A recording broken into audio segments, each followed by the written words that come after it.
I think the great thing about a motion capture studio when we're doing all of this motion capture is it gives you a blank slate. So really you can, fill in using your imagination.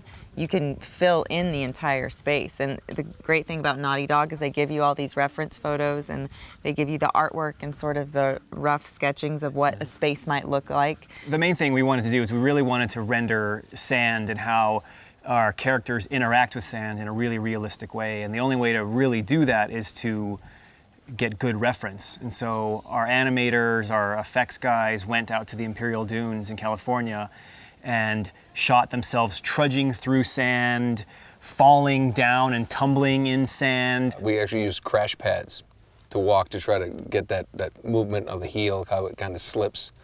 And it really feels, I think we did a good job. It was really great to actually see, like when we're doing the game and you're seeing them actually like trudge up the dunes for the first time. And I think when they came back with a video reference, that was one of the first parts in the whole video. You can see them just trying different ways to climb up the dunes and and walk across the ridge. We took the crash pads and put them on an angle, remember this? Yeah. And then put big blankets on those crash pads and then had me kind of bear crawl my way up. And that's what they used. That footage that we captured in the suits is what we used with Drake climbing the dunes. I think if I had come here before we did all that, I probably would have done it better. I think it's passable, right?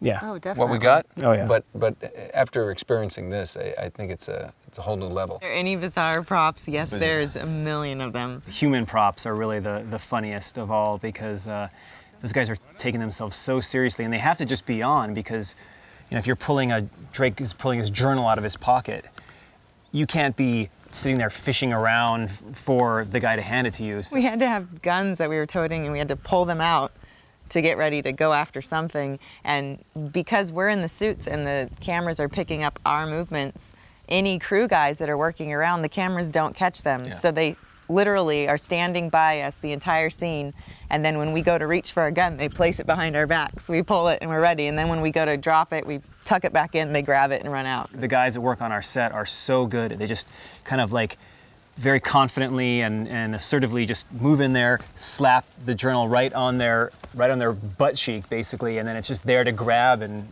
use and then put back. It's hard not to laugh though, because you're watching these guys kind of like squat down and slink around, but it really works. The human pocket, Yeah. which sounds dirty.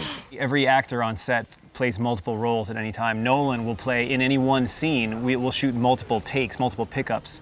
So he'll be Drake, he'll be guard A, he'll be guard B that gets shot, and a lot of that stuff we shoot without dialogue, unlike our main scenes where we shoot the main characters actually recording their lines live. And so, but they want to look like they're talking, so they'll talk about random things, and none of it is safe for public consumption. Come on, give me a hand with this.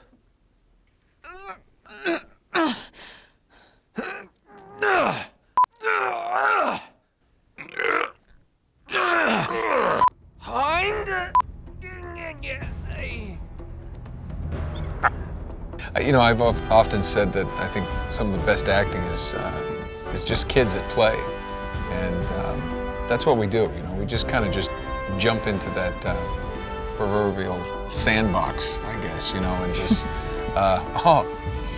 see how I brought that around? You brought sandbox. You tied it in. Thank you. Mm-hmm.